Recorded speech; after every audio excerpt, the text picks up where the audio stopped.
What's up, everyone? Welcome to the Power Play with CJ. I'm going to focus in on our 2015-2016 New York Rangers season preview. I'm really excited to watch this edition of the Rangers play. Obviously, President's Trophy winner last year, and went to Game 7 of the conference finals against Tampa. Lost on home ice. Definitely a tough loss, but that Lightning team was good. And they went blow for blow with them. So, you really, and maybe this isn't going to make Rangers fans too happy. You really can't take any shame in that loss.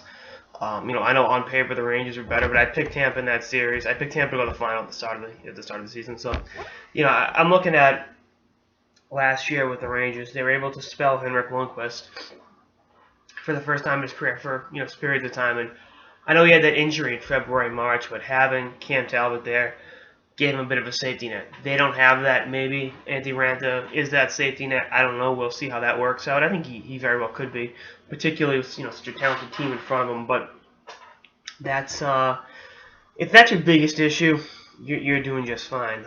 Going a step further, I love the speed they have up front. Going out, adding an Emerson Needham to a nucleus that already had a Jesper Fast, who, probably one of the best names in hockey.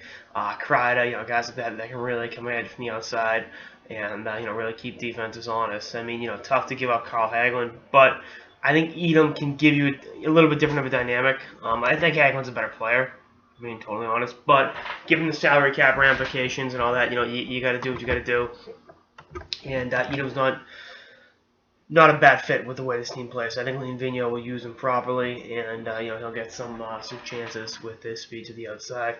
I think that the Stahlberg signing was kind of underrated. I think to play to that speed, maybe the guys aren't the best scorers, but they're gonna get another forecheck, and can really give opposing defenses some fits. So I'm excited to see their forward group. I love their D as well.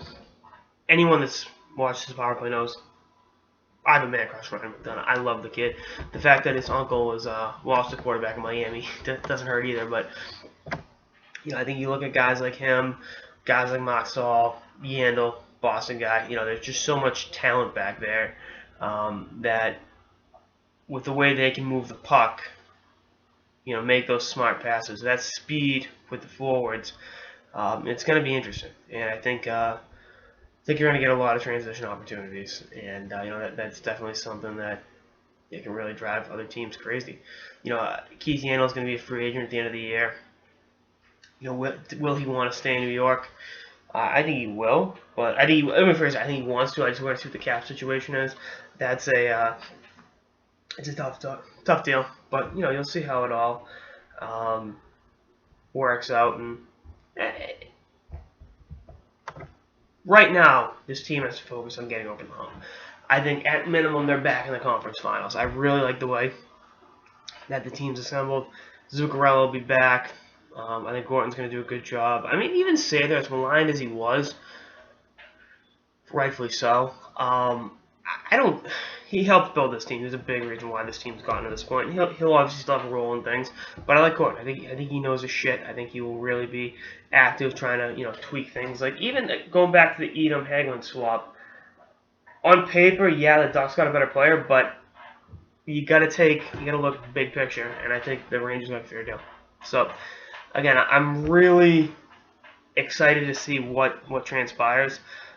Does Kevin Hayes take that next step? Obviously another Boston guy. You want to see him do really well. Nice kid too, by the way. Does JT Miller emerge in that? A really really good power forward. Again, I've been a huge JT Miller guy since his days with the U.S. development team. So that's something to keep an eye on. Does Ryan McDonough place in the Norris Trophy race this year? That's kind of an aside that really doesn't mean too much, but. I think it's time guys like him and even Derek Stepan get the respect around the league they deserve. The two former badges I think get kind of overlooked. I think people realize that they're good. I don't think they realize how good they are. So again, does Chris Kreider stumble into 30, 40 goals this year? That the upside he's supposed to have, or is he going to be locked in as a 20-goal scorer for the next 15 years? That's something again to watch for. And I thought he played very well in the playoffs last year.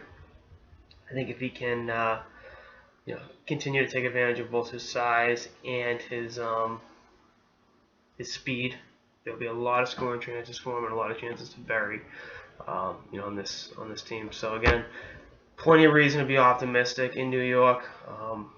I think they have as good a chance to go far as any team, but we'll see how it all works out during the season. Anyway, that's our episode of the Power Play with CJ. Stay tuned for more episodes throughout the off season and beyond. Later, guys.